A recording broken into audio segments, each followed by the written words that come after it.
नमस्कार. मी अंजना लगस कोल्हापूरहून.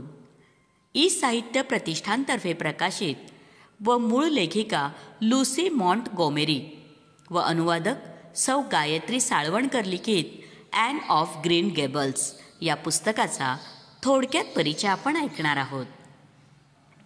And of Green Gables ही कॅनेडियन लेखिका लुसी मॉन्टगोमेरी यांची 1908 साली प्रकाशित झालेली कादंबरी.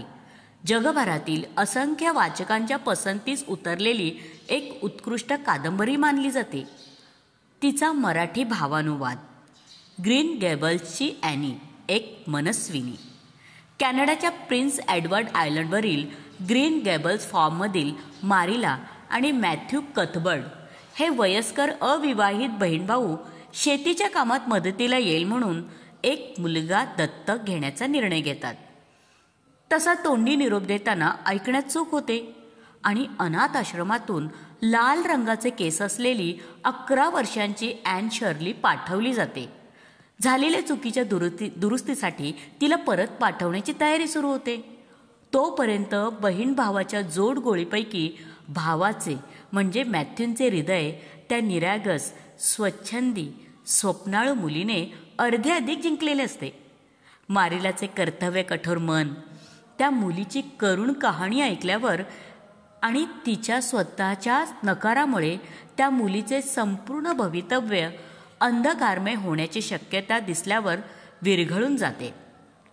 त्या मुलीचा लोकविलक्षण धांदरट स्वभाव, सौंदर्यसक्त मन, अंगभूत हुशारी, जिज्ञासू वृत्ती, खंबीरपणा, प्रसंगावधान आणि तिच्या कल्पनाशक्तीच्या उत्तुंग भराऱ्या पाहून अचंबित व्हायला होते. तिचे जीवनावरील, निसर्गावरील आणि पुस्तकांवरील प्रेम सर्वांच्या हृदयाला स्पर्श करते. अल्लड किशोरी अशा ॲनीचे एका समंजस जबाबदार युवतीमध्ये होणारे रूपांतर पाहताना उमलत्या कळीचे फुलात रूपांतर झाल्याचे पाहिल्याचा भास होतो. प्रामाणिकपणा, नैतिकता, श्रमप्रतिष्ठा आणि मैत्री या मूल्यांचे महत्त्वही त्याबरोबर स्पष्ट होते. गेल्या 115 वर्षात या कादंबरीच्या 5000 पेक्षा जास्त आवृत्त्या निघाल्या आहेत आणि जगभरात 50 दशलक्ष प्रती विकल्या गेल्या आहेत. 36 पेक्षा जास्त भाषांमध्ये ही कादंबरी अनुवादित झालेली आहे. मराठीमध्ये बहुधा पहिल्यांदा अनुवादित होत असावी. या कादंबरीवर आधारित चित्रपट, दूरदर्शन मालिका, ॲनिमेटेड आणि ॲक्शन मालिका, नाट्यप्रवेश असे वेगवेगळे प्रयोग कॅनडा, युरोपमध्ये होत आले आहेत आणि जपानमध्ये तर दरवर्षी संगीत नाटक निर्मिती केली जाते. अलीकडे नेटफ्लिक्स मालिका ॲन विथ एन ई याला प्रेरणा मिळाली आहे. नमस्कार रसिक हो. ई साहित्य प्रतिष्ठानतर्फे प्रकाशित लेखिका ल्युसी मॉन्टगोमेरी व अनुवादक सौ गायत्री साळवणकर लिखित ॲन ऑफ ग्रीन गॅबल्स या पुस्तकातील अनुवादक सौ गायत्री साळवणकर यांच्या मनोगताचे अभिवाचन करत आहे. 2-1 महिन्यांपूर्वी जेन आयर या कादंबरीचा अनुवाद पूर्ण केला आणि काहीशी रिकामीपणाची भावना जाणवू लागली. पुन्हा एकदा प्रयत्न करून पाहावा म्हणून शोध घेऊ लागले तर अचानक ॲन ऑफ ग्रीन गॅबल्स सामोरी आली आणि पहिल्याच भेटीत हा अनुवाद करण्याचे मनाशी पक्के केले. अनुवाद करताना वृद्धात्वी निजव शैशवास जपणे हा कवीचा बाणा असे. या उक्तीप्रमाणे आपणही किंचित कवी असल्याचे समाधान वाटले. तिच्याबरोबर संवाद साधताना माझ्या बालपणीच्या आठवणी जाग्या झाल्या. जीवाभावाच्या मैत्रिणी, शाळेतील लहान मोठी भांडणे, वेगवेगळ्या स्पर्धांमध्ये हिरिरीने घेतलेला सहभाग, वार्षिक परीक्षा तर सोडाच, पण आठवड्याच्या चाचणी परीक्षेत पण अर्ध्या मार्कांसाठी शिक्षकांशी घातलेली हुज्जत, ॲनीच्या दुखावलेल्या पायाप्रमाणे ऐन शाळेच्या गॅदरिंगच्या रंगीत तालिमीच्या वेळी मोडून घेतलेला हात आणि पुढील संपूर्ण 1.5 महिना माझी प्रिय मैत्रीण सकाळ संध्याकाळ माझे दप्तर स्वतः घेऊन मला घरापर्यंत सोडत असे. ॲनी आणि डायनाप्रमाणे अर्ध्या रस्त्यापर्यंत सोडायला म्हणून जाऊन परत अर्धा तास बोलत थांबणे नेहमीच घडत असे. या सर्व गोष्टी एखाद्या चलचित्राप्रमाणे डोळ्यासमोर साकार झाल्या. ॲनीला जसे तिच्या लाल रंगाच्या केसांचे वैषम्य वाटत असे, तसे वैषम्य मला इतर मुलींच्या लांब वेण्या पाहून वाटत असे. काही जणी सांगायच्या की टायफॉईडमध्ये केस गळाले आणि नंतर एकदम वाढले. हे ऐकून आपल्याला एकदाचा टायफॉईड व्हावा आणि केस गळून जाऊन परत लांब केस व्हावेत अशी आशा कित्येक दिवस मी मनाशी बांधून ठेवलेली होती. डेंटिस्टकडे गेल्यावर दाढा काढल्यावर आईस्क्रीम मिळते आणि ती खुर्ची बरीच वेगळी असते हे ऐकून तो अनुभव घेण्याची आणि उगाच भाव मारण्यासाठी डोळ्याला चष्मा लागावा अशा 2 बालपणीच्या इच्छा वयाच्या 40शीत पूर्ण झाल्या. या पुस्तकाच्या लेखिका ल्युसी मॉन्टगोमेरी यांनी ॲनी या नायिकेला केंद्रस्थानी ठेवून यानंतर 8 कादंबऱ्या लिहिल्या असून तिच्या आयुष्याची कथा त्यात पुढे चालू ठेवली आहे. Green Gables farm house Prince Edward आयलंडच्या कॅव्हेंडिश येथे आहे. त्याची उत्तम प्रकारे जपणूक करून त्याच्या आजूबाजूचा परिसर जो या कादंबरीत वर्णन केला आहे तो देखील आजतागायत तसाच राखला असून तो परिसर ग्रीन गॅबल्स म्युझियमचाच एक भाग म्हणून संरक्षित केला आहे. ॲनीच्या चाहत्यांचे पर्यटन हा या बेटाच्या अर्थव्यवस्थेचा एक महत्त्वाचा भाग असून या कादंबरीवर आधारित वस्तूंचा स्मृतिचिन्ह म्हणून तिथे सर्वात मोठा व्यापार चालतो. जपानमध्ये 1952 पासून शालेय अभ्यासक्रमात या पुस्तकाचा समावेश केला असून तिथे कादंबरीत वर्णन केल्याप्रमाणे एक थीम पार्क बनवला आहे. इसवी सन 1908 सालची ही कादंबरी पब्लिक डोमेनमध्ये असल्याने भाषांतरासाठी लेखिकेच्या वारसांची परवानगीची आवश्यकता नाही. परंतु काही गोष्टी स्पष्ट व्हाव्यात म्हणून मी त्यांच्याशी संपर्क साधला. तेव्हा त्यांनी त्वरित उत्तर देऊन सर्व खुलासा तर केलाच आणि या अनुवादाची एक प्रत त्यांच्या लायब्ररीत मराठी अनुवाद म्हणून पाठवण्याची सूचनाही केली. असो, नमनाला घडावर तेल हे लागायचेच, तेव्हा आता आटोपते घेते. आपल्याला ॲनी कशी वाटली हे सांगायला विसरू नका हां. पुन्हा भेटू. गायत्री साळवणकर. नमस्कार रसिक हो. ॲन ऑफ ग्रीन गॅबल्स या पुस्तकातील प्रकरण 1 आपण ऐकणार आहोत.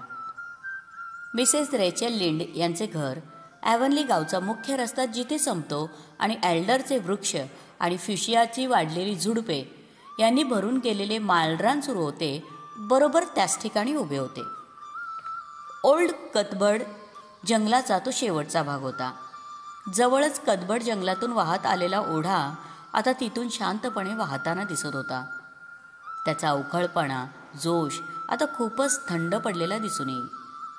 तसे त्याच्यावर मिसेस रेचल नेहमीच खिडकीतून लक्ष ठेवून असत. त्यांच्या भीतीने म्हणा किंवा धास्तीने बिचाऱ्याला निमूटपणे शहाण्यासारखे वागणे भाग होते. आजूबाजूच्या लहान मुलांपासून ते मोठ्या माणसांपर्यंत आणि ओढ्यापासून ते झाडावरच्या फुलाफळांपर्यंत त्यांची बारीक नजर असे. जरा जरी थोडे वेगळे दिसले ना तरी त्याचा पाठपुरावा केल्याशिवाय त्या स्वस्थ बसत नसत. ॲव्हनली गावात अशी बरीच माणसे होती की जी स्वतःची कामे बाजूला ठेवून शेजाऱ्यांच्या कामात नाक खुपसत. मिसेस रेचल यांची गोष्टच वेगळी होती. त्या स्वतःची सर्व कामे बैजवार उरकून दुसऱ्यांना मदत करण्यात पुढे असत. त्या एक कर्तव्यदक्ष गृहिणी तर होत्याच, पण शिवणकाम करणाऱ्या महिला मंडळाच्या त्या प्रमुख होत्या. गावातील शाळेच्या आणि चर्चच्या सुधार समितीमध्ये शिवाय परदेशातील मिशनरींच्या मदतकार्यात त्यांचा पुढाकार असे. आणि हे सर्व करताना त्यांनी घराच्या खिडकीत बसून 1 नाही 2 नाही तर तब्बल 16 कापसाच्या रजया बनवल्या होत्या असे लोक कुजबुजत असत. सेंट लॉरेन्सच्या आखातातील एका छोट्याशा त्रिकोणी द्वीपकल्पावर ॲव्हनली गाव वसलेले होते. गाव दोन्ही बाजूनी पाण्याने वेढलेले असल्याने गावात येताना किंवा बाहेर जाताना लोकांना रेचल त्यांच्या घरासमोरील डोंगराळ रस्त्याने जावे लागत असे आणि त्यामुळे कोणतीही गोष्ट त्यांच्या नजरेतून सुटत नसे. जून महिन्याच्या एका सकाळी त्या नेहमीप्रमाणे खिडकीत बसलेल्या होत्या. उबदार तेजस्वी सूर्यप्रकाश खिडकीतून आत येत होता. घराच्या मागच्या बाजूच्या उतारावरील त्यांची बाग फुलांनी बहरलेली होती. मधमाशा मध गोळा करण्यात दंग झाल्या होत्या. थॉमस लिंड म्हणजे रेचल लिंड यांचे पती पलीकडच्या डोंगरावरील शेतात पेरणीचे काम करत होते. अशावेळी शेजारच्या ग्रीन गॅबल्सचे मालक मॅथ्यू कदबर्ड पण त्यांच्या शेतात पेरणी करत असणार असा मिसेस रेचलचा अंदाज होता, कारण तिने आदल्या दिवशी संध्याकाळी मॅथ्यू पीटर मॉरिसनला तसे सांगताना ऐकले होते. अर्थात पीटरने त्याला विचारल्यानंतरच मॅथ्यू बोलले होते, कारण मॅथ्यू कदबर्डने त्यांच्या संपूर्ण आयुष्यात कधीही कोणत्याही गोष्टीबद्दल कोणी मुद्दाम विचारल्याखेरीज काही माहिती दिली नव्हती. मॅथ्यू दुपारी टेकडीवरील रस्त्याने घोडागाडीत बसून ठेवणीतले चांगले कपडे घालून बाहेर निघाले होते. नक्कीच ते बाहेरगावी चालले असणार. नेमके काय काम असावे? मिसेस रेचेल विचारात पडल्या, कारण मॅथ्यू क्वचितच गाव सोडून परगावी जात असत. शेवटी चहा झाल्यावर ग्रीन गॅबल्सकडे जाऊन मारिलाला प्रत्यक्ष विचारून घ्यावे या निष्कर्षाप्रत त्या आल्या व लगेच चहा पिऊन ग्रीन गॅबल्सकडे रवाना झाल्या. त्यांच्या घरापासून साधारण मैलभर अंतरावर कदबर्ड राहत असत. गावातील इतर घरांच्या तुलनेत ग्रीन गॅबल्स अगदीच एककोंडे घर होते. मॅथ्यूचे वडील देखील फारसे कोणाशी मिसळत नसत. मिसेस रेचलच्या मते अशा ठिकाणी राहणे म्हणजे महाग कर्मकठीण गोष्ट होती. मात्र या बहीण भावांना असे एकलकोंडे राहणे अंगवळणी पडले असल्याचे मिसेस रेचलचे ठाम मत होते. अंगणात एका बाजूला विलो आणि लोंबार्डेसची खूप जुनी झाडे होती. त्यांची उत्तम निगा राखलेली दिसत होती. अंगणात काडी कचरा अथवा आगंतुक दगड गोटासुद्धा दिसत नव्हता. मारिला कदबर्ड घरा इतके स्वच्छ अंगण झाडत असावे असे रेचेल मनातल्या मनात म्हणाल्या. अगदी जेवणाचे ताट घेऊन अंगणात जेवण केले ना तरी वावगे ठरणार नाही अशी स्वच्छता राखलेली होती. मिसेस रेचेलने दरवाजा ठोठावला. मारिलाने दार उघडल्यावर त्यांनी किचनमध्ये प्रवेश केला. किचन अतिशय सुंदर आणि व्यवस्थित होते. खिडक्यांमधून स्वच्छ सूर्यप्रकाश आत आला होता. मारिला विणकाम करत असावी. तिच्या मागे डिनर टेबल होते. पटकन मिसेस रेचेलने टेबलावरची मांडणी मनात टिपून घेतली. डिनरसाठी 3 प्लेट्स मांडलेल्या होत्या. केक आणि क्रॅब ॲपलचा सॉस बनवलेला दिसत होता. जेवणाची तयारी पाहिल्यावर मिसेस रेचेलचा गोंधळ उडालेला दिसला. गुड इव्हिनिंग रेचेल, मारिला मोठ्यानं म्हणाली. त्या दोघी एकमेकींच्या मैत्रिणी म्हणायला हरकत नव्हती, पण त्यांच्यामध्ये काहीही साम्य नव्हते. मारिला एक उंच सडपात्र स्त्री होती. तिच्या काळ्याभोर केसात आता अधूनमधून करडी छटा जाणवू लागली होती. मारिला स्वभावाची फारशी कोणाशी मोकळीक दिसत नव्हती, पण वागणुकीला मात्र चोख होती. काही वावगे खपून घेणारातली तर ती मुळीच नव्हती. आम्ही सर्व ठीक आहोत, पण आत्ताच मॅथ्यूची गाडी बाहेर जाताना पाहिली. कुठे डॉक्टरांकडे तर गेला नाही ना? मारिलाच्या लक्षात आले की मॅथ्यूला बाहेर गेलेले पाहिल्यावर सर्वांना आश्चर्याचा धक्का बसला असणार. मिसेस रेचेलची चौकशी तिला अपेक्षित होती. रेचेलला फारसे कोड्यात न पाडता मारिलाने सांगितले, मॅथ्यू ब्राईट रिव्हरवर गेलाय. आम्ही नोव्हा स्कॉशियामधील अनाथ आश्रमातील एका लहान मुलाला दत्तक घेणार आहोत. आता मात्र आश्चर्याने मिसेस रेचेल अवाक झाली. मारिला अशी चुकूनही चेष्टा करणाऱ्यातली नाही याची खात्री असल्यामुळे तिला ही बातमी सत्य म्हणून स्वीकारण्याशिवाय गत्यंतर नव्हते. हे खरे आहे का मारिला? तिने विचारले. होय, नक्कीच, मारिला म्हणाली. रेचेलला खराखुरा धक्का बसला. एखादा दत्तक मुलगा घेणाऱ्यापैकी हे दोघे बहीण भाऊ नक्कीच नव्हते याची तिला खात्री होती. तुमच्या डोक्यात अशी कल्पना कशी काय आली? तिने विचारणा केली. आम्ही बरेच दिवस याबाबत विचार करत होतो. मिसेस स्पेन्सरच्या बोलण्यात ती एक दत्तक मुलगी घेणार आहे असा विषय आला आणि त्यावरून मॅथ्यूच्या मनात पण एखादा मुलगा दत्तक घेण्यास पुढे मागे हाताशी येईल असा विचार आला. मात्र मुलगा इथलाच नागरिक असावा अशी आमची इच्छा होती. त्याप्रमाणे आम्हाला मुलगा मिळेल असे वाटले म्हणून प्रयत्न केले. नाहीतर मॅथ्यू आता 60च्या घरात आलाय आणि शिवाय त्याला हृदयाचे दुखणे पण आहे. त्यामुळे त्याला पहिल्यासारखे कामही होत नाही. मारिलाने सविस्तर माहिती दिली. मिसेस रेचेलला आपल्या बोलण्याचा भारी अभिमान होता.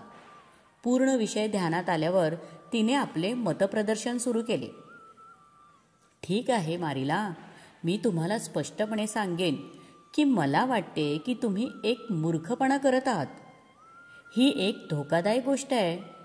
तुम्हाला तो मुलगा कोण आहे हे माहीत नाही. एका अनोळखी मुलाला तुम्ही घरात आणत आहात. तुम्हाला त्याचा स्वभाव कसा आहे किंवा त्याचे पालक कोणत्या प्रकारचे आहेत याची कल्पना देखील नाही. नुकतेच असाच एक दत्तक मुलगा पैशांसाठी पालकांच्या जीवावर उठल्याची बातमी पेपरमध्ये आली होती. मला तुम्ही अगोदर विचारले असते ना तर मी या गोष्टीचा विचार करू नका असेच म्हटले असते. मारिला शांतपणे म्हणाली. रेचेल, तू म्हणतेस ते मी नाकारत नाही, पण मी मॅथ्यूच्या इच्छेच्या आड आले नाही.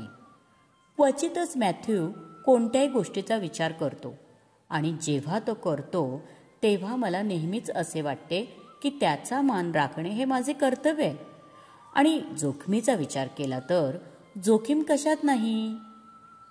ठीक आहे, मला आशा आहे की ते सर्व ठीक होईल, रेचेलने शंका स्पष्टपणे सूचित केलेल्या स्वरात म्हणाली. फक्त उद्या जर काही बरे वाईट झाले ना तर असे म्हणू नका की मी तुम्हाला चेतावणी दिली नाही. मिसेस रेचेलला तिथे थांबून नवीन पाहुणा येण्याचे स्वागत करण्याची इच्छा होती, पण ही इतकी सनसनाटी बातमी आजूबाजूच्या लोकांना देऊन खळबळ उडवून देणे हे तिला अधिक आवडले असते. त्यासाठी ती तिकडून निघाली. त्यामुळे मारिलाला थोडासा दिलासा मिळाला. रेचेलच्या बोलण्याने बिचारी घाबरून गेली होती. वाटेत जाताना मिसेस रेचेल दत्तक म्हणून येणाऱ्या मुलाचाच विचार करत होती. मॅथ्यू आणि मारिला यांना मुलांबद्दल काहीही माहिती नाही. बिचाराचा कसा काय निभाव लागणार ते देव जाणे. मला तर त्याची दया येते. तिच्या मनात दया दाटून आली. पण त्याच क्षणी ब्राईट रिव्हर स्टेशनवर धीराने वाट पाहत असलेल्या मुलाला जर तिने पाहिले असते ना तर तिची दया अजून अधिक खोलवर नक्कीच गेली. प्रकरण 2. मॅथ्यू कदबर्ड आपल्या सॉरेल घोडी जोडलेल्या घोडागाडीतून रमत गमत आरामात ब्राईट रिव्हर स्टेशनपर्यंत निघाले होते. वाटेत सफरचंदाच्या बागांमधील मंद सुवास वातावरण प्रसन्न करत होता. वाटेत भेटणाऱ्या प्रत्येक स्त्री पुरुषाला त्यांना मान लावून अभिवादन करावे लागत होते. कारण प्रिन्स एडवर्ड आयलंड येथे जरी तुम्ही रस्त्यातील माणसे ओळखत असोत किंवा नसोत तरीही तुम्हाला हसून मान लवणे हा शिष्टाचार आहे. मॅथ्यू मारिला आणि मिसेस रेचेल वगळता सर्व स्त्रियांना घाबरत असत. त्यांना असे वाटे की सर्वजण आपल्या माघारी आपल्यावर हसत असावेत. कदाचित असा विचार अगदी बरोबर असू शकला असता, कारण त्यांचे व्यक्तिमत्व विचित्र होते. करड्या रंगाचे केस पार मानेवर लोळत असत. ऐन विशेत असल्यापासून वाढवलेली लांब दाढी आता फक्त काळ्याची पांढरी झाली होती. एवढाच काय तो फरक पडला होता. ब्राईट रिव्हर स्टेशनवर पोहोचेपर्यंत त्यांना ट्रेन आल्याची चिन्ह दिसली नाही. त्यांना वाटले की ते वेळेच्या खूप अगोदर आले असावेत. त्यांनी घोडागाडी स्टेशनजवळच्या हॉटेलजवळ थांबवली आणि मग ते रेल्वे स्टेशनच्या आत गेले. संपूर्ण प्लॅटफॉर्म निर्मनुष्य होता. एका कोपऱ्यात खापऱ्यांच्या ढिगाऱ्यावर एक लहान मुलगी बसली होती. मॅथ्यूने तिकडे लक्ष दिले नाही. तिथे बसून ती मुलगी कुणाची तरी वाट पाहत असावी असे त्यांना वाटले. स्टेशन मास्तर ऑफिसला कुलूप लावून घरी जाण्याच्या तयारीत होते. 5:30ची ट्रेन कधी येईल असे मॅथ्यूने त्यांना विचारले. 5:30ची ट्रेन अर्ध्या तासांपूर्वी येऊन गेली. तुमच्याकडे एक पाहुणी आली आहे. मी तिला वेटिंग रूममध्ये बसायला सांगितले होते, पण तिने बाहेर बसून वाट पाहायचे ठरवले आणि कोपऱ्यात खापऱ्यांच्या राशीवर ती तुमची वाट पाहत बसली आहे. स्टेशन मास्तर गडबडीत बोलले. छे छे, माझ्याकडे एक मुलगा येणार आहे. मिसेस स्पेन्सर त्याला नोव्हा स्कॉशियाहून माझ्यासाठी आणणार होत्या. मॅथ्यूने स्टेशन मास्तरांना सांगितले. काहीतरी गडबड झाली असावी. मला मिसेस स्पेन्सरनी तुम्ही आणि तुमची बहीण एक मुलगी दत्तक घेणार असल्याचे म्हणाल्या आणि त्या मुलीला तुमच्या ताब्यात द्यायला सांगून गेल्या. आता मारिलाच्या विरोधाला नेमके कसे तोंड द्यायचे ही चिंता मॅथ्यूना सतावू लागली. शिवाय सर्वात अगोदर त्या गरीब अनाथ मुलीशी बोलणे भाग होते. ती त्यांच्याकडेच पाहत होती. साधारण 11 वर्षांच्या मुलीने जाड्या भरड्या खाकी रंगाचे कपडे घातले होते. बहुधा तिच्या मापापेक्षा 2-1 वर्ष लहान मापाचे असावेत. त्यामुळे ते तोकडे आणि अंगात घट्ट बसले होते. खलाशाच्या टोपीमधून जाडजूड वेण्या बाहेर पडल्या होत्या. केसांचा रंग अजब असा लालसर होता. लहानसर चेहरा, रंग गोरा, पण तोंडावर बारीक ठिपके होते. डोळे मोठे असून उजेडात हिरवट घारे दिसत होते. डोळ्यात चैतन्य आणि औत्सुक्य नाचताना जाणवत होते.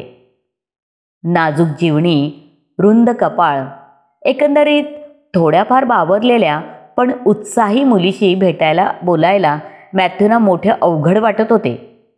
पण इलाज नव्हता. तिने त्यांचे बोलण्याची सुरुवात करायचे काम हलके केले. ते तिच्याकडेच येत आहेत हे पाहून ती उठून उभी राहिली. तिच्या हातात जाड कापडाची अतिशय जुनी प्रवासी बॅग होती. तिचे हँडल तिने हातात धरून ठेवले होते. मला वाटतं तुम्ही ग्रीन गॅबल्स मिस्टर मॅथ्यू कदबड आहात, ती विलक्षण स्पष्ट आणि गोड आवाजात म्हणाली. मी तुमचीच वाट पाहत होते. मला भीती वाटली की आता तुम्ही कदाचित येणार नाही. आज रात्री झोपण्यासाठी मी पलीकडच्या चेरीच्या झाडावरची एक फांदी हेरून ठेवली होती. मिस्टर मॅथ्यू स्वतःच इतके गोंधळलेले दिसत होते की त्यांना काय बोलायचे तेच सुचेना. त्यांनी तिचा छोटासा हात हातात घेतला आणि पुढे काय करायचे याचा निर्णय झटकन त्यांनी मनाशी घेतला. ते एका मुलाला घरी घेऊन जाण्यासाठी आले होते हे सत्य त्या छोट्याशा मुलीला सांगू शकले नाहीत.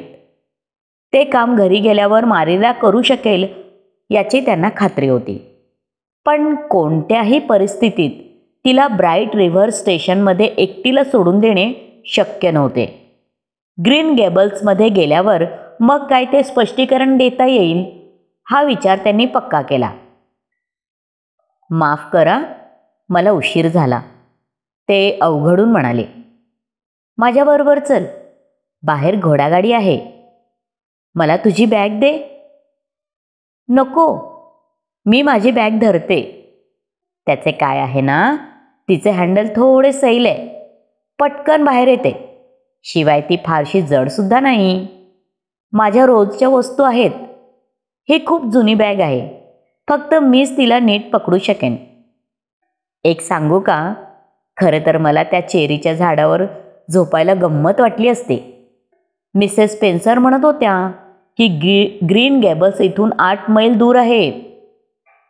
आपण घोडागाडीतून जाणार आहोत ना. मला घोडागाडीत बसायला खूपच आवडेल. आत्ता मी तुमच्याबरोबर राहणार आहे, याचा मला खूप आनंद झाला आहे. आता मी तुमची झाली आहे. खरं तर ना, मी कुणाचीच नव्हते. अनाथ आश्रमात मला किती वाईट वाटत होते याची तुम्हाला कल्पना पण येणार नाही. मी खूप अशक्त आहे ना. तसा अनाथ आश्रम ठीक होता, पण मला फारसा आवडला नाही. गाडीत बसल्यावर वाटेत लागलेली टेकडी ओलांडून पुढे जाईपर्यंत ती गप्प होती. वाटेत रस्त्याच्या कडेला जंगली चेरीची झाडे शुभ्र फुलांनी बहरलेली होती. तिकडे बोट दाखवत तिने मॅथ्यूनं विचारले, ही झाडे पाहून त्यांच्या मनात नेमका कशाचा विचार येतो? उत्तरादाखल मॅथ्यूने तोच प्रश्न तिला विचारला. अर्थातच एका पांढऱ्या बुरखा घेतलेल्या नवरीचा. अशी बुरखा घातलेली फुलांनी नटलेली नवरी मी काही पाहिली नाही, पण कल्पनेने पाहू शकते. मी स्वतः कधी नवरी होईन असे मला वाटत नाही, कारण कोणी माझ्याशी लग्नाला तयार होणार नाही. कदाचित एखादा परदेशी मिशनरी तयार होईल. मला पांढरा रेशमी पोशाख घालायला खूप आवडेल. आज सकाळी हा ड्रेस घालायला मला खूप लाज वाटली. आमच्या सर्वांचे कपडे एकाच प्रकारच्या कापडापासून बनवतात. मागच्या थंडीत एका व्यापाऱ्याने 300 यार्ड कापडाचा तागा दान केला होता. त्यातून हा ड्रेस बनवला. लोक म्हणतात की त्यांचे कापड विकले जात नव्हते म्हणून दान दिले, पण मला त्याचा हा दयाळूपणा वाटतो. आज रेल्वेमध्ये सर्व लोक माझ्या ड्रेसला हसत आहेत असे मला वाटत होते. मग मी कल्पना केली की मी सुंदर फिक्कट निळ्या रंगाचा रेशमी पोशाख घातला आहे. डोक्यावर फुलांनी सजवलेली हॅट, मोजे, बूट, हातात घड्याळ घातले आहे. आणि मग मला खूप छान वाटले. बोटीमध्ये सुद्धा मी खूप आनंद लुटला. हे बेट मला आधीपासून आवडते आणि मला खूप आनंद आहे की मी येथे राहायला जाते. मी नेहमीच ऐकले आहे की प्रिन्स एडवर्ड आयलंड हे जगातील सर्वात सुंदर ठिकाण आहे आणि मी येथे राहत असल्याची कल्पना करत असे, परंतु मी ते सत्यात उतरेल अशी अपेक्षा केली नव्हती. तुमची कल्पना सत्यात उतरल्यावर खूप आनंद होतो, नाही का? आणि एक विचारू, हे रस्ते लाल का आहेत? मला काही कल्पना नाही, मॅथ्यूने उत्तर दिले. पण ते शोधून काढायला हवे. मला या जगातील माहिती नसलेल्या गोष्टी शोधायला खूप आवडतात. अरे चा, मी खूप जास्त बोलते ना? लोक मला मी जास्तच बडबडी आहे असे म्हणतात. आता मी थोडी गप्प बसते असे म्हणून ती शांत बसली. मॅथ्यू स्वतःच आश्चर्याने थक्क झाले. एवढ्याशा चिमुरडीची जगाविषयी जाणून घेण्याची आस त्यांना सुखावह वाटली. तू बोल, माझी काहीही हरकत नाही असे त्यांनी तिला सांगितले. तुमच्या घराचे नाव ग्रीन गेबल्स आहे असे मिसेस स्पेन्सर म्हणत होत्या. आजूबाजूला मोठमोठाली झाडे आहेत असे पण सांगितले. मला मोठे वृक्ष खूप आवडतात. आमच्या आश्रमाजवळ पण झाडे होती, पण ती खूप लहान होती. त्यांना पाणीसुद्धा जास्त मिळत नसे. मग ती कशी बरं मोठी होणार? मला त्यांचे वाईट वाटे. मी त्यांची समजूत काढत असे. त्यांच्याजवळ एखादा ओढा असता तर त्यांना भरपूर पाणी मिळाले असते. पक्षी त्यांच्या फांद्यावर राहायला आले असते. आज सकाळी मला त्यांना सोडून येताना वाईट वाटले. आपल्या मळ्याजवळ एखादा ओढा आहे का हो? मी मिसेस स्पेन्सरना हे विचारायचेच विसरून गेले. होय, घराच्या मागच्या बाजूला एक ओढा आहे. अय्या, किती छान! वाहत्या ओढ्यात खेळण्याचे माझे स्वप्न आता पूर्ण होईल. तिने आपल्या वेण्या मॅथ्यूला दाखवल्या आणि त्याचा रंग कोणता असा प्रश्न विचारला. लालसर रंग असे त्यांनी म्हणताच तिच्या तोंडून एक उसासा बाहेर पडला. तिला तिच्या केसांचा रंग अजिबात आवडत नसे. ते काळ्या रंगाचे व्हावेत असे स्वप्न ती पाहत असे, पण ते अशक्य असल्याचे ती जाणत होती, म्हणून ती अधिकच दुःखी होत असे. अचानक ती बोलायची थांबली आणि रस्त्याच्या दुतर्फा असलेल्या त्या सफरचंदाच्या झाडांकडे कुतूहलाने पाहू लागली. एका वृद्ध शेतकऱ्याने अनेक वर्षांपूर्वी ही झाडे लावली होती. डोक्यावर पाना फुलांचे छत असल्याचे भासत होते. एक प्रकारचा मादक सुगंध वातावरणात दरवळत होता. संधी प्रकाशात आजूबाजूचे दृश्य स्वप्नवत भासत होते. फांद्यांच्या पसाऱ्यातून सूर्यास्ताच्या वेळेचे रंगलेले आकाश आणि क्षितिजाकडे निघालेले सूर्यबिंब दृष्टीस पडत होते. ओ मिस्टर कदबर्ड, ती कुजबुजली. आपण ज्या रस्त्याने आलो तो रस्ता कोणता? त्याला अव्हेन्यू असे न्यू ब्रिजचे लोक म्हणतात. ही एक सुंदर जागा आहे, मॅथ्यूने उत्तर दिले. सुंदर हा शब्द इथे चपखल बसत नाही. ही एक अद्भुत गोष्ट आहे. अशा सुंदर जागेला अव्हेन्यू म्हणण्याऐवजी मला the white way of delight, आनंदाचा शुभ्र मार्ग म्हणायला जास्त आवडेल. पुढे गेल्यावर बॅरीचा तलाव लागला. त्याचे नाव तिने चमचमणाऱ्या पाण्याचा तलाव असे केले. तिने त्या तलावाच्या मालकांची, मिस्टर बॅरींची आणि त्यांच्या कुटुंबियाची पण चौकशी केली. त्यांच्या मुलीचे डायना हे नाव तिला आवडले, जे मिस्टर मॅथ्यूना फारसे आवडत नव्हते. पुलावरून गाडी जाताना तिने डोळे गच्च मिटून घेतले. मिसेस रेचल लिंड यांचे घर मागे पडले. अंधारामुळे मिसेस रेचल आपले कुतूहल शमवू शकल्या नाहीत. आता घर जवळ येत चालले. अत्यानंदाचा उसासा घेऊन ती पुन्हा शांत झाली. आत्ता मात्र मिस्टर मॅथ्यूंचे अंतःकरण अंतर्बाह्य ढवळून गेले. त्यांच्या किंवा मारिलाच्या निराशेचा प्रश्न नव्हता, पण तिला जर हे घर हवे होते ते तिचे होणार नाही हे सांगणे अत्यंत अवघड गोष्ट होती. तिच्या तेजस्वी डोळ्यातील स्वप्ने विझवून निराशेचा अंधकार निर्माण करण्याचे पाप एखाद्या निष्पाप प्राण्याच्या हत्येसारखे होते असे त्यांना वाटू लागले. झाडं पण झोपेत बोलतात ते ऐका, ती कुजबुजली. घराच्या समोर गाडी थांबली. मॅथ्यूने तिला उचलून जमिनीवर ठेवले. झाडे किती छान स्वप्ने पाहत असतील. मग तिच्या सर्व सांसारिक वस्तू असलेल्या कार्पेट बॅगला घट्ट धरून ती त्याच्या मागे घरात गेली. प्रकरण 3.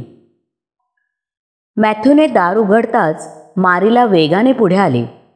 पण जेव्हा तिची नजर त्या ताठ मानेच्या, विचित्र पोशाखातल्या, लाल केसांच्या लांब वेण्या घातलेल्या, उत्सुक तेजस्वी डोळे असलेल्या छोट्या आकृतीवर पडली, तेव्हा ती थक्क होऊन तिथेच थांबली.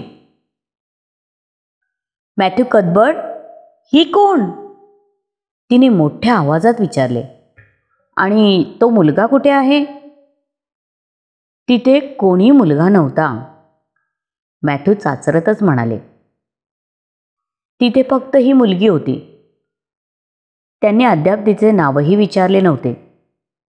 नाही, पण तिथे एक मुलगाच असायला हवा होता, मारीला आग्रहाने म्हणाली. आपण मिसेस स्पेन्सरला मुलगा आणायला सांगितला, पण तिने तसे न करता हिला आणले. मी स्टेशन मास्तरांना विचारले, तेव्हा त्यांनी मला मिसेस स्पेन्सरने तसाच निरोप दिला असल्याचे सांगितले आणि मला हिला घरी आणावे लागले. कोणाचीही चूक झाली असली तरी हिला तिथे एकटीला सोडता आले नसते. पण ही गोष्ट व्यवहाराला धरून नाही. एक गोष्ट कबूल करून नेमके त्याविरुद्ध वागणे झाले. बहीण भावाचे बोलणे सुरू असताना ती बिचारी निमूटपणे त्यांच्या तोंडाकडे पाहत होती. जेव्हा तिला सर्व गोष्टींचा उलगडा झाला तेव्हा तिच्या चेहऱ्यावरचा रंग उडाला. तिच्या हातातील तिची मौल्यवान कार्पेट बॅग गळून खाली पडली. रडत रडत ती म्हणाली, म्हणजे मी मुलगी आहे, तुम्हाला नको आहे तर? मला हे अपेक्षितच होते. माझ्या बाबतीत एवढी चांगली गोष्ट घडणे हे आश्चर्य झाले असते. मी कुणालाही नको आहे, पण मी काय करू? मला खूप रडायला येत आहे, असे म्हणून ती दोन्ही हातांमध्ये तोंड खुपसून ओक्साबोक्शी रडू लागली.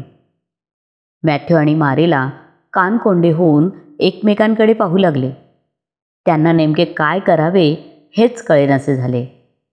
शेवटी मारीला पुढे होऊन म्हणाली, बरं बरं, याबद्दल रडण्याची काही गरज नाही. गरज आहे, त्या मुलीने डोके वर करून थरथर त्या आवाजात मारिलाला म्हटले.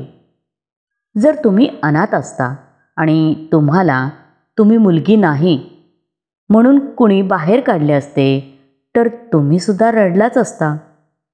आत्तापर्यंत माझ्या बाबतीत झालेली ही सर्वात दुःखदायक गोष्ट आहे. कसे तरी हसायचा प्रयत्न करीत मारीला म्हणाली, आता लगेच काही तुला आम्ही बाहेर काढत नाही. नेमका काय घोटाळा झाला आहे हे कळेपर्यंत तुला इथे राहता येईल. तुझे नाव काय आहे? छोटी मुलगी क्षणभर संकोचली आणि म्हणाली, कृपया तुम्ही मला कार्डेलिया म्हणाल काय? कार्डेलिया म्हणा? ते तुझे नाव आहे काय? नाही, हे माझे नाव नाही, पण मला कार्डेलिया म्हणून घ्यायला फार आवडेल. तुला काय म्हणून घ्यायला आवडेल हे मला नको आहे. तुझे खरे नाव काय आहे ते सांग. ॲन शर्ली, ती पुढे म्हणाली. मी इथे जास्त दिवस राहणार नाही, तर मग मला कार्डेलिया म्हणण्याने तुम्हाला काही फरक पडणार नाही. मला ॲन नाव आवडत नाही. अगदीच वृक्ष नाव आहे. ॲन हे नाव वृक्ष समजणे हा मूर्खपणा आहे. उलट ॲन हे चांगले साधे समजूतदार नाव आहे. तुला याची लाज वाटण्याची गरज नाही. मला लाज नाही वाटत, पण मला कार्डेलिया नाव फार आवडते. मी माझे नाव कार्डेलिया आहे अशी नेहमी कल्पना करत असे. पण तुम्हाला ॲन म्हणायचं असेल तर निदान ॲनी तरी म्हणा. त्याने काय फरक पडतो? चहाचे भांडे उचलत मारीला म्हणाली, मला फरक पडतो. ॲन ही हाक ऐकू आल्यावर माझ्या मनाला कसे तरीच वाटते. त्यापेक्षा शेवटच्या ईचा उच्चार केला तर मला थोडे चांगले वाटेल. मग तुम्ही कार्डेलिया नाही म्हटलेत ना तरी चालेल. म्हणजे चुकीच्या पद्धतीने उच्चार करायचा? आता आम्हाला एक गोष्ट सांग. आम्ही मुलगा पाठवायला सांगितला होता, मग त्यांनी मुलगी का पाठवली? आश्रमात कोणी मुलगा नव्हता का? होते, बरेच मुलगे होते, पण मिसेस स्पेन्सर स्पष्टपणे म्हणाल्या की तुम्हाला 11 वर्षांची मुलगी हवी आहे, म्हणून मला पाठवायचे ठरले. मला किती आनंद झाला हे तुम्हाला नाही समजणार. काल रात्रभर मी आनंदाने झोपू शकले नाही. असे म्हणत ती मॅथ्यू यांच्याकडे वळून म्हणाली, तुम्ही मला स्टेशनवर तसे सांगितले असते ना तर मी इकडे आलेच नसते. जर मी व्हाईट वे ऑफ डिलाईट आणि लेक ऑफ शायनिंग वॉटर हे पाहिले नसते तर मला इतके वाईट वाटले नसते. ती नेमके काय बोलत आहे? मारिलाने मॅथ्यूला विचारले. काही नाही, आम्ही येताना वाटेत बोलत होतो त्या संदर्भात बोलत आहे. मी घोडीला बांधून येतो, तू चहाचे बघ, असे म्हणत मॅथ्यू बाहेर गेले. मिसेस स्पेन्सरनी तुझ्याशिवाय आणखी कोणाला अनाथ आश्रमातून आणले आहे काय? मारिलाने विचारले. होय, स्वतःसाठी 5 वर्षांची मिली जोन्स आणली आहे. ती खूप सुंदर आहे. तिचे केस तपकिरी आहेत. मी जर तपकिरी केसांची सुंदर मुलगी असते तर तुम्ही मला घरी ठेवून घेतले असते ना?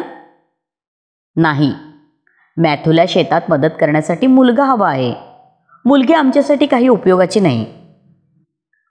तुझी टोपी काढ. मी टोपी आणि तुझी बॅग हॉलच्या टेबलावर ठेवते.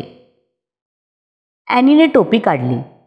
मॅथ्यू आल्यावर सर्व जेवायला बसले, पण ॲनीला जेवण मात्र गेले नाही. कसाबसा ब्रेड आणि बटर खाण्याचा ती प्रयत्न करत होती. तू काहीच खात नाही आहेस, मारीला थोड्या तीव्रपणे म्हणाली. मी निराशेच्या गर्तेत पडले आहे. अशा वेळी मी जेवू शकत नाही. जेव्हा तुम्ही निराशेच्या गर्तेत असता तेव्हा तुम्ही जेवू शकता का हो? नाही, मी कधीच निराशेच्या गर्तेत नव्हते, म्हणून मी सांगू शकत नाही. पण तुम्ही कधी निराशेच्या गर्तेत असल्याची कल्पना करण्याचा प्रयत्न केला आहे का? नाही, मी कल्पनासुद्धा केलेली नाही. मग तुम्हाला निराशा म्हणजे काय हे समजणे थोडे अवघडच आहे. ही खरंच खूप अस्वस्थ भावना असते.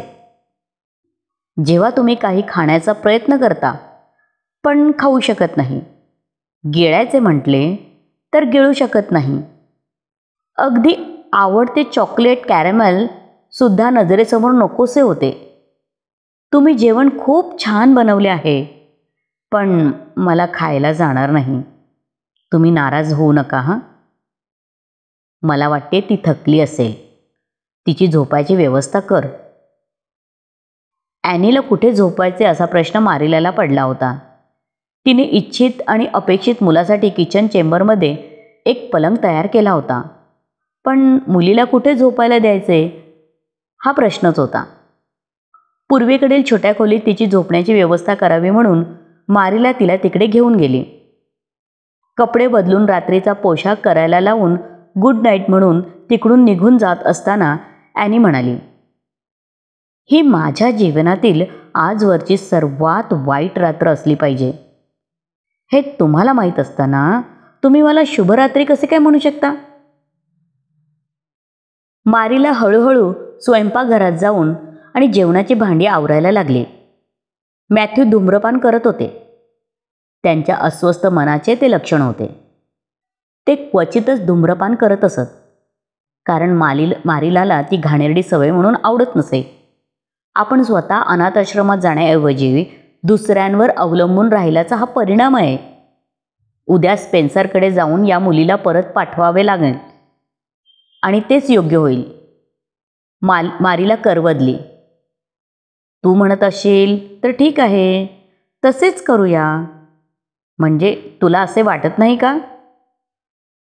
ती खूप चांगली मुलगी आहे असे मला वाटते. तिची इथे राहण्याची इच्छा असताना तिला परत अनाथ आश्रमात पाठवून देणे माझ्या मनाला काही पटत नाही. मॅथ्यू, म्हणजे आपण तिला इथे ठेवून घ्यावे अशी तुझी इच्छा आहे का? अगदी असेच काही नाही, पण आपण तिला ठेवून घेऊ शकतच नाही असे तुला वाटत असेल तर मी तुझ्या म्हणण्याप्रमाणे तिला परत पाठवायला तयार आहे. माझे म्हणणे नाही असेच आहे. तसाही तिचा आपल्याला काही उपयोग नाही, पण आपण तिच्यासाठी काही चांगले करू शकतो. अचानक मॅथ्यू बोलून गेले. मॅथ्यू, तिने तुझ्यावर जादू केली आहे. तुला तिला परत पाठवायची इच्छा दिसत नाही. होय, खरे आहे. स्टेशनवरून येताना तिचे बोलणे तू ऐकले असतेस ना, तर तुला पण माझ्यासारखेच वाटले असते. मी तिचे बोलणे ऐकले आहे आणि मला काही ते फारसे आवडलेले नाही. जादा बोलणारी मुले मला आवडतच नाहीत आणि ही अनाथ मुलगी तर नाहीच नाही. जरी मी मुलगी दत्तक घेण्यासाठी तयार झालेच असते तर ती ह्या मुलीपेक्षा नक्कीच वेगळी असली असती. उद्या मला तिला ती जिथून आली होती तिथे लगेच परत पाठवायचे आहे. मी माझ्या मदतीला एक नोकर ठेवतो. तुला या मुलीची सोबत होईल. मॅथ्यू म्हणाले. मला तिची सोबत नको आहे. ठीक आहे, तू म्हणतेस तसेच होईल. मी झोपायला जातो असे म्हणून मॅथ्यू झोपायला निघून गेले. आवराआवर करून मारीला झोपायला जाण्यापूर्वी आपला निश्चय अधिक दृढतेने गाडीला नेण्याचे ठरवून झोपी गेली. छोट्या खोलीत झोपलेली पोरकी पोर झोपेत दचकून उठली. प्रकरण 4.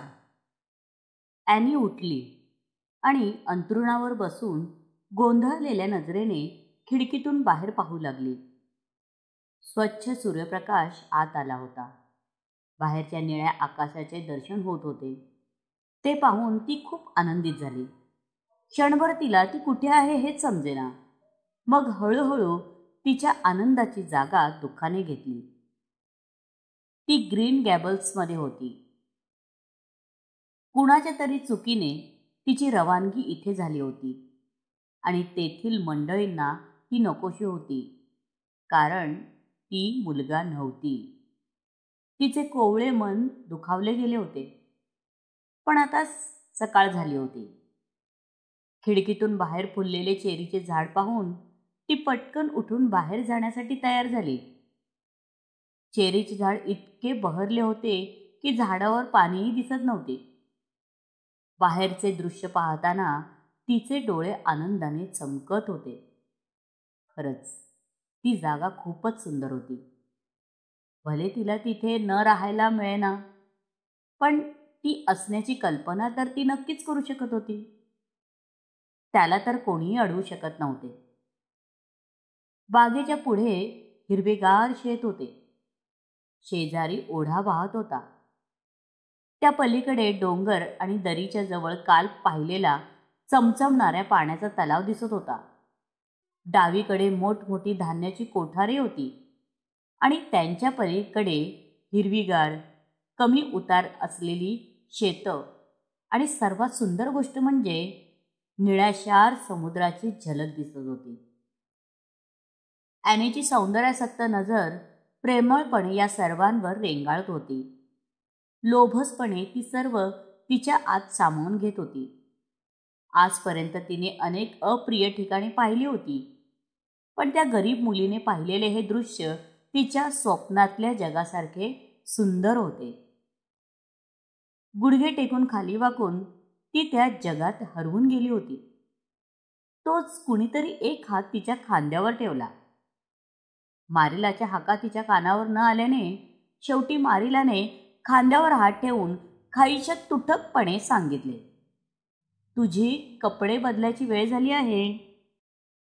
मारिलाला खरोखरच मुलांशी कसे बोलावे हेच माहीत नव्हते. तिचा नेहमीचा स्वर काहीसा तुटक असे. ॲनीने उठून एक दीर्घ श्वास घेतला. सभोवार दृष्टी फिरवत ती म्हणाली, हे सर्व किती छान आहे. हे एवढं मोठं झाड मोहरले आहे, पण त्याला फळे अगदी थोडीशीच येतात. ती सुद्धा आकाराने लहान आणि किडकी असतात. मारिला म्हणाली, मला फक्त या झाडाबद्दल बोलायचे नव्हते. येथील फुलबाग, फळबाग, शेत, ओढा, जंगल, भोवतालचे सर्व जग खूप सुंदर आहे. हे झाड तर सुंदर आहेच, पण त्याचा सुगंधित मोहर अप्रतिम आहे. मी या सगळ्यांवर प्रेम करते. इथला हा ओढा मी पुन्हा कधीही पाहणार नाही, तरी तो इथे वाहतो याचा मला आयुष्यभर आनंद होणार आहे. आज सकाळी मला अजिबात निराश वाटत नव्हते. तुम्ही मला इथे ठेवून घेणार नाही हे मला माहीत आहे, पण मला काही फरक पडत नाही. मी इथे कायम वास्तव्य करत आहे अशी कल्पना तर करू शकते. तुम्हाला मी हवी आहे असे माझ्यापुरते समजूत घालू शकते. आता स्वतःचे आवरून शक्य तेवढ्या लवकर नाश्त्यासाठी खाली ये. ॲनी 10 मिनिटात सर्व आवरून खाली आली. मारिलाच्या एकूण एक सूचना पाळल्याचे तिला समाधान वाटत होते. फक्त गडबडीत पलंगावरची बेडशीट बदलायचे राहून गेले. मला आज सकाळी खूप भूक लागली आहे, तिने आल्या आल्या जाहीर केले. आज मी खूप आनंदात आहे. आज छान सूर्यप्रकाश पडलाय. कल्पनेने दुःखाचा सामना केल्याचा, दुःखावर विजय मिळवल्याचा आनंद मानणे सोपे असते, पण जेव्हा खरोखरची वेळ येते तेव्हा ते इतके सोपे नसते, हे खरे आहे ना. कृपा करून तू जरा तुझी बडबड आवर्ती घेतेस का. वयाच्या मानाने तू जरा जास्तच बोलतेस. मारिला तिच्यावर उगाचच दाफरली. मात्र त्यानंतर ॲनी इतकी गप्प बसली की मारिलाला पण अस्वस्थ वाटू लागले. मॅथ्यूने पण अबोलपणे ब्रेकफास्ट केला. अर्थात ते त्यांचे नेहमीचे वागणे होते. ॲनी न बोलता खिडकीतून बाहेर बघत होती. तिच्या मनात रम्य कल्पनांच्या स्वैर भराऱ्या सुरू होत्या. हे तिच्या प्रसन्न चेहऱ्यावर स्पष्ट दिसत होते. मारिला अस्वस्थ होऊन तिच्याकडे पाहत होती. खोलीत ती शरीराने उपस्थित होती, पण मनाने आकाशात कल्पनेच्या पंखांवर बसून उंच भरारी घेत उडत होती. मॅथ्यूचे काल रात्री जे मत होते ते आज अजून पक्के झाल्याचे वाटत होते. एकदा एक गोष्ट ठरवली की न बोलता त्याचा पाठपुरावा करायचा, ही त्यांची जुनी खोड मारिला जाणून होती. खाणे आटोपल्यावर ॲनीने भांडी घासायला सुरुवात केली. मारिलाला ती नीट काम करेल याची खात्री वाटत नव्हती. ॲनीने आपण काय काय कामे करू शकतो याची माहिती दिली. जेव्हा मारिला मॅथ्यूवर उगाचच चिडली तेव्हा ॲनीने मॅथ्यूची बाजू घेतली. शेवटी मारिलाने ॲनीला दुपारी व्हाईट सँड्सकडे जावे लागेल आणि मिसेस स्पेन्सरला भेटून तिच्या बाबतीत काय करायचे ते ठरवणार असल्याचे सांगितले. तसेच तिला पण बरोबर येण्यासाठी तयार राहण्याची सूचना दिली. भांडी घासून झाल्यावर मारिलाने बिछाना नीट करायची सूचना देऊन ठेवली होती. त्याप्रमाणे ॲनी कामाला लागली. मात्र या कामात ती फारशी तरबेज नव्हती. त्यामुळे बिछानावरच्या एकूण एक सुरकुत्या काढण्यात फारशी यशस्वी झाली नाही. त्यानंतर थोडा वेळ बाहेर जाण्यासाठी मारिलाला सांगून अंगणात धावली आणि त्याच पावली परतून दिवाणखान्यात येऊन बसली. तिचा दुर्मुखलेला चेहरा पाहून मारिलाला पण कारण विचारल्याशिवाय राहावेना. आत्ता माझ्यात बाहेर जाण्याचे धाडस नाही. जर मी इथे राहणारच नसेल तर मला आवडलेल्या इथल्या माझ्या मित्रांच्या प्रेमाला प्रतिसाद देणे मला अत्यंत कठीण आहे. इथला निसर्ग माझा मित्र बनलाय. माझ्याप्रमाणेच प्रत्येकजण माझ्याशी मैत्री करायला आतुर आहे. त्यांना नाराज करणे योग्य नाही. इथे राहणार या कल्पनेने आणि इतके छान छान मित्र मिळणार म्हणून मी आनंदाने हरखून गेले होते. आता मी माझ्या मनाची तयारी केली आहे की लवकरच इथून बाहेर पडायचे. मग जर मी पुन्हा बाहेरच्या माझ्या मित्रांकडे गेले तर माझा निश्चय मोडून पडेल, पण वास्तव मात्र बदलणार नाही. माझे सवंगडी नाराज झालेले पाहून मी तर दुःखी होईनच, पण म्हणून मला त्यांना दुःख देण्याचा अधिकार नाही. मी आपली घराच्या आतच बरी आहे. अगं, ती तर साधी झाडे झुडपे आहेत. ते कसे काय मित्र असू शकतील? मारिलाचा प्रश्न सडेतोड होता. त्यांना असे झाडे झुडपे म्हणणे बरोबर नाही. मी त्यांची नावे तुम्हाला सांगू का? हे जे लाल पांढरी फुले असलेले रोपटे आहे ना, त्यांचे नाव मी बोनी असे ठेवले. माझ्या झोपाच्या खोलीतल्या खिडकीमधून दिसणारे चेरीच्या झाडाचे नाव आहे स्नो क्वीन.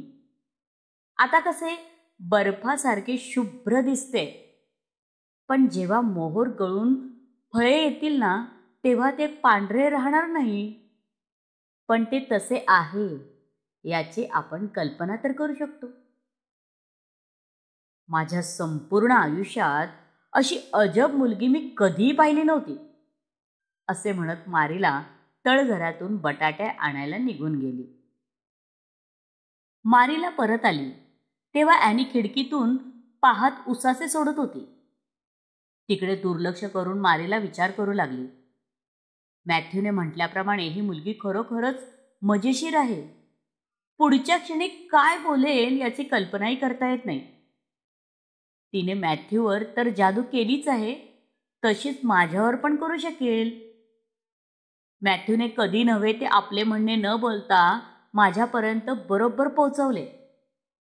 जर माणूस स्पष्ट बोलला तर वाद घालून जिंकता तरी येते, पण तो असे न बोलून माझ्यावर मानसिक दबाव टाकून माझा निर्णय बदलण्याचा प्रयत्न करत आहे. मलाच आता एकदाचा सोक्षमोक्ष लावला पाहिजे.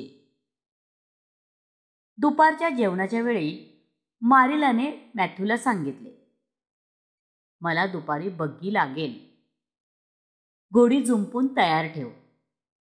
मी हिला घेऊन व्हाईट सँड्सवर स्पेन्सर यांच्या घरी जाईन. मिसेस स्पेन्सर कदाचित तिला नोवा स्कॉशियाला परत पाठवण्याची व्यवस्था करतील. मी तुझा चहा करून ठेवेन आणि गायींचे दूध काढण्यासाठी वेळेत घरी येईन. मॅथ्यू काहीतरी बोलेल असे मारिलाला वाटत होते, पण मॅथ्यूने नुसती मान डोलावली. थोड्या वेळाने मारिलाच्या सांगण्यानुसार मॅथ्यूने बग्गी तयार केली आणि मारिला आणि ॲनी व्हाईट सँड्सवर जाण्यासाठी निघाल्या. मॅथ्यूने त्यांच्यासाठी अंगणाचे गेट उघडले आणि बग्गी हळूहळू पुढे जात असताना ते म्हणाले, आज सकाळी खाडीवर राहणारा छोटा जेरी बुओटो येथे होता. मी त्याला उन्हाळ्यासाठी कामावर घेईन असे सांगितले आहे. मारिलाने काहीच उत्तर दिले नाही, पण सॉलेरावर जोराचा चाबूक उगारला. तशी घोडी जोरात उधळली. तिला बिचारीला अशी फटकारण्याची जराही सवय नव्हती.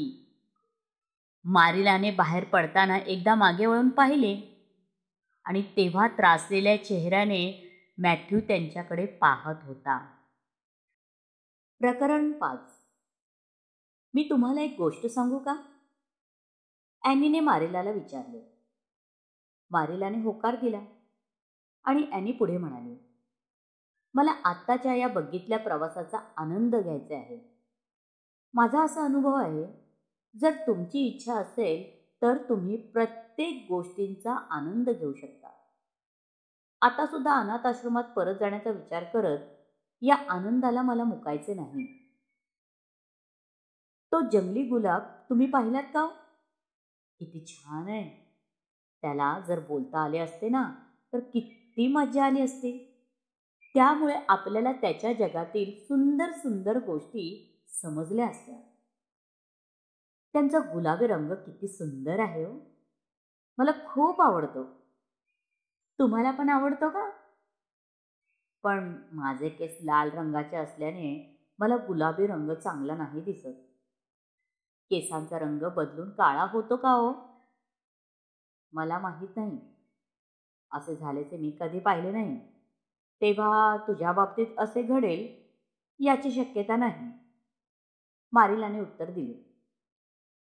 ॲनी एक खोल उसासा टाकत म्हणाली, म्हणजे एक आशा देखील संपली. माझे आयुष्य म्हणजे आशा पुरून टाकण्याचे एक कब्रस्थान बनले आहे. हे एका पुस्तकातील वाक्य आहे. मी जेव्हा निराश होते ना तेव्हा मला ते वाक्य नेहमी आठवते. आपण त्या चमचमणाऱ्या पाण्याच्या तलावाजवळील रस्त्याने जाणार आहोत का हो? तू जर बॅरीच्या तलावाजवळील रस्त्याने विचारत असशील ना तर नाही. आपण किनाऱ्याजवळून जाणाऱ्या रस्त्याने व्हाईट सँडला जाणार आहोत. हा रस्ता पण खूपच छान आहे. व्हाईट सँड्स हे नाव मला फारसे आवडले नाही. ॲव्हनली हे नाव सुंदर आहे, एखाद्या गोड गाण्यासारखे. व्हाईट सँड्स एकूण किती लांब आहे? ते 5 मैल आहे. तुला स्वतःबद्दल मला काही सांगायचे असेल तर तिकडे जाता जाता सांगू शकतेस हा? मला जे माझ्याबद्दल माहीत आहे ते फारसे काही सांगण्यासारखे नाही. त्यापेक्षा मला माझ्याविषयीच्या काय कल्पना आहेत त्याबद्दल बोलू का? ते तुम्हाला जास्त आवडेल, ॲनीने विचारले. नको, मला तुझ्या कल्पनेतील जग जाणून घ्यायचे नाही. जी काही खरीखुरी हकीकत आहे तीच सांग. सर्वात अगोदर सांग, तुझे वय किती? तुझा जन्म कुठे झाला? मी 11 वर्षांची आहे. माझा जन्म बोलिंगब्रोक, नोव्हा स्कॉशिया येथे झाला. माझ्या वडिलांचे नाव वॉल्टर शर्ली होते आणि ते बोलिंगब्रोक हायस्कूलमध्ये शिक्षक होते. माझ्या आईचे नाव बर्था शर्ली होते. वॉल्टर आणि बर्था ही सुंदर नावे आहेत ना? मला खूप आनंद आहे की माझ्या पालकांची नावे छान आहेत. माझ्या मते माणसाचे नाव सुंदर, आकर्षक असण्यापेक्षा त्याची वर्तणूक महत्त्वाची असते, मारिला म्हणाली. माझे आईवडील बोलिंगब्रोक येथे एका छोट्या घरात राहत होते. त्यांच्या शेजारी थॉमस कुटुंब राहत होते. माझी आई पण शिक्षिका होती, पण तिने लग्नानंतर ती नोकरी सोडली. त्या दोघांचे कोणीही जवळचे नातेवाईक नव्हते. दुर्दैवाने मी 3 महिन्यांचे बाळ असताना तापाच्या साथीमध्ये दोघे पण 4-5 दिवसांच्या अंतराने देवाघरी गेले, असे मला मिसेस थॉमस यांनी सांगितले. मला सांभाळायला कोणीही नातेवाईक नसल्याने मिसेस थॉमसनी मी 8 वर्षांची होईपर्यंत माझे पालनपोषण केले. नंतर थॉमस कुटुंब बोलिंगब्रोकहून मॅरिज विलेला राहायला गेले. मी पण मॅरिज विलेला गेले. त्यांची आर्थिक परिस्थिती अगदीच बेताची होती. त्यांना माझ्यापेक्षा 4 लहान मुले होती. त्यामुळे मला त्यांना सांभाळायचे काम करावे लागायचे. शिवाय मिस्टर थॉमस व्यसनी असल्याने पैशांची खूप चणचण होती. मिस्टर थॉमसचा अपघाती मृत्यू झाल्याने मिसेस थॉमस पूर्णपणे निराधार झाल्या. त्यांची सासू त्यांना आणि त्यांच्या मुलांना सांभाळायला तयार झाली. पण माझे काय करायचे हा प्रश्न होता. शेवटी मला मिसेस हॅमंड त्यांच्या घरी घेऊन जाण्यासाठी तयार झाल्या. मिस्टर हॅमंड यांची छोटीशी लाकडाची वखार होती. गावाबाहेर नदीच्या काठावर त्यांचे घर आणि वखार होती. आजूबाजूला कोणी राहत नव्हते. त्यांना एकूण 8 मुले होती. 3 वेळा जुळी मुले झाल्याने मुलांना सांभाळायला माझा उपयोग होईल म्हणून त्या घरी घेऊन जाण्यास तयार झाल्या. इतक्या मुलांना सांभाळताना मी कंटाळून जात होते. 2 वर्षे मी त्यांच्या बरोबर होते. या कुटुंबावर पण थॉमस कुटुंबाप्रमाणे दुर्दैवाचा घाला पडला आणि मिस्टर हॅमंड मरण पावले. एवढे मोठे कुटुंब त्यांच्या नातेवाईकांमध्ये विभागले गेले. काही दिवस मी हॉप्टेन येथील अनाथ आश्रमात होते, पण तिथे खूप गर्दी होती. म्हणून मला मिसेस स्पेन्सर तेथून काढून नोवा स्कॉशियाला घेऊन गेल्या. यावेळी ॲनीने आणखी एक सुस्कारा सोडला. स्पष्टपणे तिला नको असलेल्या जगातल्या अनुभवांबद्दल बोलणे आवडत नव्हते. तू कधी शाळेत गेली होतीस का ग? किनाऱ्याच्या रस्त्यावर बग्गी वळवताना मारिलाने विचारले. फारशी नाही. थॉमस कुटुंबात असताना एखाद वर्ष गेले असेल. हॅमंड यांच्या घरापासून शाळा लांब होती, म्हणून मला जाता नाही आले. पण अनाथ आश्रमात मात्र शाळेत जात होते. मी चांगले वाचू शकते. मला अनेक कविता तोंडपाठ आहेत. माझा 4थीचा अभ्यास झाला आहे. मिसेस थॉमस आणि मिसेस हॅमंड तुझ्याबरोबर कशा वागायच्या? मारिलाने विचारले. ॲनी एकदम गडबडून गेली. त्या माझ्याबरोबर शक्य तितके चांगले आणि दयाळूपणे वागत होत्या. जेव्हा लोक तुमच्याबरोबर चांगले वागतात तेव्हा त्याचे फारसे महत्त्व वाटत नाही. पण सर्वांना नेहमी चांगले वागणे शक्य नसते. ज्याची त्याची काळजी करण्याची कारणे ही वेगवेगळी असू शकतात. आता व्यसनी नवरा, 3 वेळा जुळी मुले जन्माला घालणे, 8 मुलांचे पालनपोषण करणे, कधीतरी माणसाचा तोल हा ढळणारच. तेव्हा त्या गोष्टींकडे नेमके कसे बघायचे यावर चांगले किंवा वाईट ठरत असते, नाही का? पण मला खात्री आहे की त्यांना माझ्याबरोबर चांगलेच वागायचे होते. मारिलाने आणखी काही प्रश्न विचारले नाहीत. मारिलाच्या मनात अचानकपणे ॲनीबद्दल कणव दाटून आली. अरे रे, बिचारीचे बालपण किती कष्टात आणि हलाखीत गेले. एवढ्याशा लहान वयात मात्या पित्याच्या मायेला पारखी झालेली ही पोर साऱ्या निसर्गावर प्रेम करायला शिकते आणि इतरांनाही शिकवते.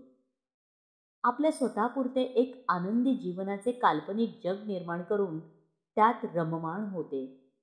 हे वरवर पाहणाऱ्याला समजणार नाही, पण त्यातील सत्य मारिलाच्या ध्यानात आले.